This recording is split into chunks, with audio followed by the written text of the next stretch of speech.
देखते हैं कि इसमें क्या पूछा जा रहा है। निम्नलिखित संख्याओं में से प्रत्येक में कम से कम कितना जोड़ा जाए। ये जो संख्याएं दे रखी हैं इसमें कम से कम कितना जोड़ा जाए कि एक पूर्ण वर्ग संख्या प्राप्त हो जाए। ठीक, इस प्रकार प्राप्त पूर्ण वर्ग संख्या का वर्गमूल भी ज्ञात करना है, यानी जोड़ने के बाद जो पूर्ण वर्ग संख्या प्राप्त होगी उसका हमें वर्गमूल भी निकालना है। बहुत ही आसान प्रश्न है बच्चों, बस ध्यान से समझने की कोशिश करना। ठीक है, चलिए इसको कॉपी भी करते हैं। आपसे एक छोटी सी रिक्वेस्ट है, इस वीडियो के नीचे लाल रंग का सब्सक्राइब का बटन है, इस बटन को दबाकर इस चैनल को सब्सक्राइब कर लें। सब्सक्राइब फ्री में होता है, इसका कोई पैसा नहीं जाता। घंटी का बटन भी दबा दें ताकि नोटिफिकेशन आपको मिल जाए। बच्चों पार्ट 1 में संख्या दे रखी है 525। जैसा कि एक पूर्णवर्ग संख्या नहीं है, इसमें हम कम से कम कितना जोड़ दें कि एक पूर्णवर्ग संख्या हो जाए, यही हमसे क्वेश्चन में कहा गया है। तो हम क्या करेंगे, भाग विधि से इसका वर्गमूल निकालेंगे। वर्गमूल निकालना मैं आपको अपनी पिछली वीडियो में सिखा चुका हूँ। संख्या लिखी और सीधे हाथ की ओर से हम क्या करेंगे, 2 अंकों का जोड़ा बनता है, जोड़ा बना देंगे और उस पर एक बार लगा देंगे। अगला अंक हमारा सिंगल रह गया है तो इस पर बार लगाओ या मत लगाओ, लेकिन इसे भी हम क्या मानेंगे, जोड़ा ही मानेंगे। फिर इस टाइप से एक लाइन खींचेंगे और इस टाइप से एक लाइन खींचेंगे। पहला जोड़ा देखेंगे, यानी हमारा 5 है, तो हम एक ऐसी संख्या लेंगे जिसका वर्ग करने पर 5 से ज़्यादा ना हो, 5 के बराबर हो जाए लेकिन 5 से ज़्यादा ना हो या फिर कम रह जाए, ज़्यादा नहीं होना चाहिए। तो हम क्या लेंगे, 2। 2 यहाँ लिखेंगे, 2 यहाँ लिखेंगे, 2 दूनी 4, 4 आएगा, 4 को हम 5 में से माइनस कर देंगे तो हमें प्राप्त होगा 1। अगर हम यहाँ 3 लेते तो 3 3 9 हो जाता, जो कि 5 से ज़्यादा हो जाता। ठीक है, इसलिए हमने 2 लिया। अब यहाँ जितना लिखा है उतना ही इसमें हम जोड़ देंगे, 2 और 2 4 हो जाएगा। जैसे ही जोड़ देंगे अगला जोड़ा हम उतार लेंगे। अब हमें पुनः एक ऐसी संख्या लेनी जिसका वर्ग करना है और 4 से भी गुणा करना है, वो 125 से ज़्यादा ना हो। तो हम यहाँ 2 लेंगे। ठीक, 2 यहाँ लिखेंगे, 2 दूनी 4, यहाँ 4 लिख दिया, फिर 4 दूनी 8, यहाँ 8 लिख दिया, ये हो गया 84। माइनस कर दो तो हमें 41 शेषफल प्राप्त होता है। इसका मतलब क्या हुआ कि 22 का वर्ग अगर हम करें तो वो 41 कम होगा 525 से, अर्थात अगर हम 525 में से 41 को घटाएंगे तो हमें 22 का वर्ग प्राप्त होगा। हमें यहाँ घटाना पड़ रहा है, जबकि हमें घटाना नहीं, क्या करना है, जोड़ना है। तो हम क्या लिखेंगे, चूँकि 22 का वर्ग क्या है, छोटा है किससे, 525 से, क्योंकि 525 क्या है, 41 ज़्यादा है ना। 41 अगर हम 525 में से घटाएंगे तो हमें 22 का वर्ग प्राप्त होगा। इट मीन्स यही तो हुआ कि 22 का वर्ग छोटा है 525 से। तो 22 के बाद अगली संख्या क्या होती है, 23। तो 23 का वर्ग देख लेते हैं कितना होता है। 23 का वर्ग होता है 529। अब ये 529 इससे कितना ज़्यादा है, 4 ज़्यादा है। अगर हम 4 इसमें भी जोड़ दें तो क्या हो जाएगा, 529 हो जाएगा और वो 23 का वर्ग हो जाएगा। ठीक, तो हम क्या लिखेंगे, दोनों में पहले अंतर लिख लेते हैं। अंतर होगा 529 माइनस 525 बराबर 4, अर्थात 4 अगर हम 525 में जोड़ेंगे तो ये हो जाएगी 529। तो हम लिखेंगे, यदि हम 525 में 4 और जोड़ दें तो यह यानी 525, ठीक है, तो यह एक पूर्ण वर्ग संख्या हो जाती है। चलिए जोड़ देते हैं, अर्थात 525 प्लस 4 बराबर 529, और 529 क्या है, एक पूर्ण वर्ग संख्या है। ठीक, अब इसे हमें क्या करना है, 529 का वर्गमूल भी हमें बताना है।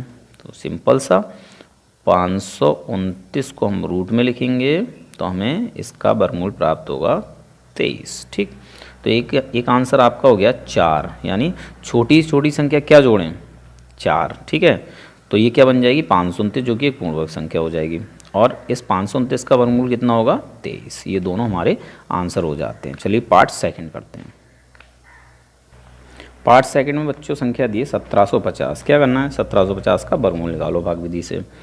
संख्या लिखो, ठीक है, और सीधे हाथ से जोड़ा बनाओ और एक बार लगाओ, दूसरा जोड़ा बनाओ, एक और बार लगाओ। ठीक है, अब हमें पहला जोड़ा लेना है। ठीक है, 17 है। अब एक ऐसी संख्या लेनी है जिसका वर्ग करें 17 से ज़्यादा ना हो, 17 के बराबर हो जाए या 17 से कम रह जाए। तो हम ले लेंगे 4।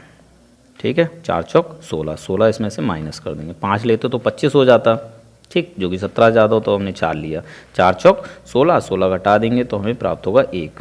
अब यहाँ जितना लिखा है उतना ही इसमें और जोड़ना, 4 और 4 8 हो जाता है, जैसे ही हम जोड़ लेंगे अगला जोड़ा उतार लेंगे 50, ठीक।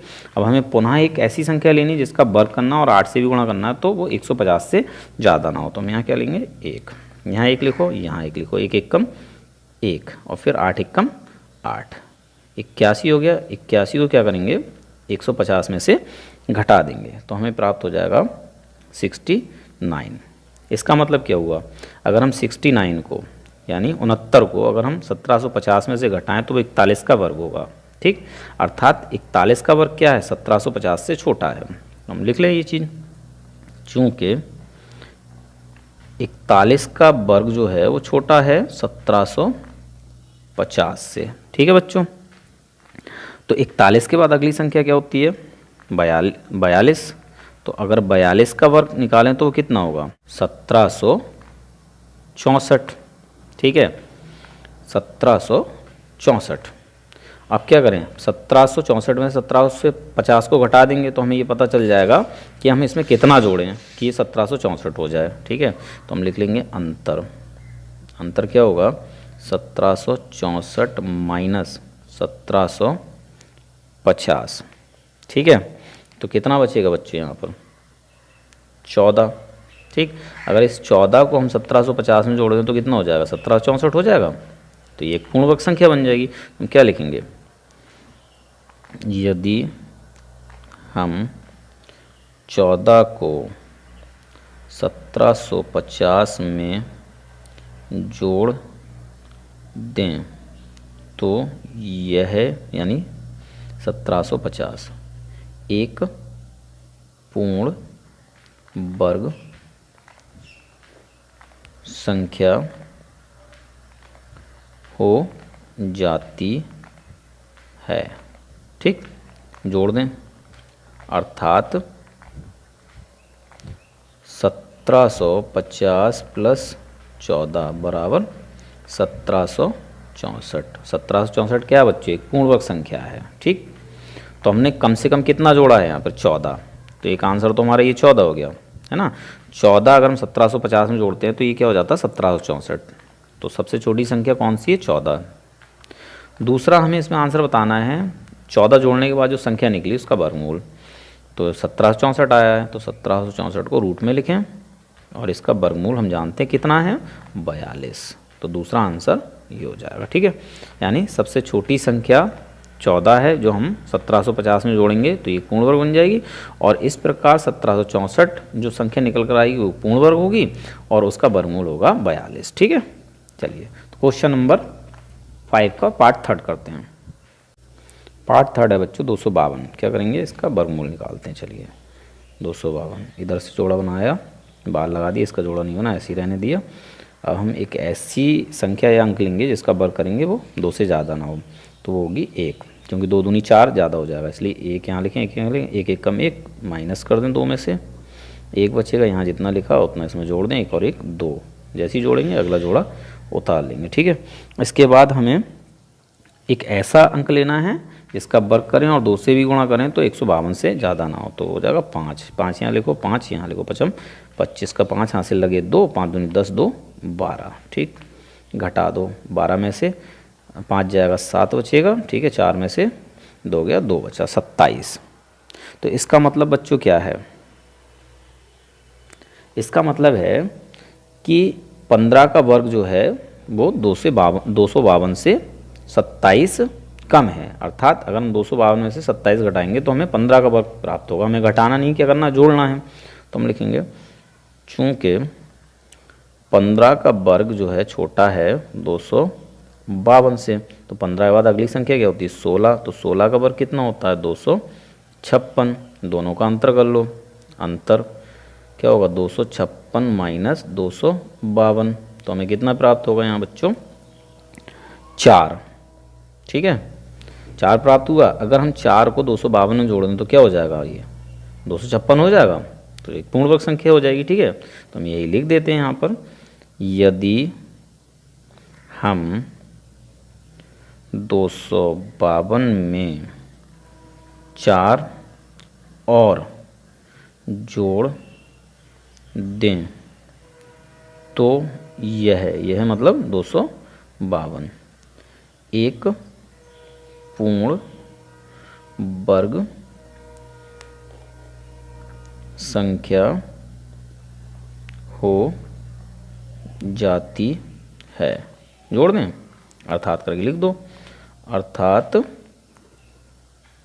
252 प्लस 4 बराबर 256। 256 क्या है? एक पूर्ण वर्ग संख्या है, ठीक है, किसकी? 16 की। ये तो आपको पता ही है। तो हमारा पहला आंसर क्या हो जाएगा? 4, यानी हम छोटी छोटी संख्या क्या जोड़ें? 4 जोड़ें, ठीक है। और जोड़ने के बाद हमें जो 256 प्राप्त हुआ है इसका हमें वर्गमूल बताना है। तो हम क्या करेंगे? 256 को रूट में लिखेंगे और इसका आंसर होगा 16। दूसरा आंसर हमारा हो जाएगा 16, यानी 4 जोड़ने के बाद जो पूर्ण वर्ग संख्या बनी उसका वर्गमूल 16 है। और कम से कम छोटी, यानी छोटी छोटी संख्या क्या है? 4, जो हम 252 में जोड़ेंगे तो ये पूर्ण वर्ग संख्या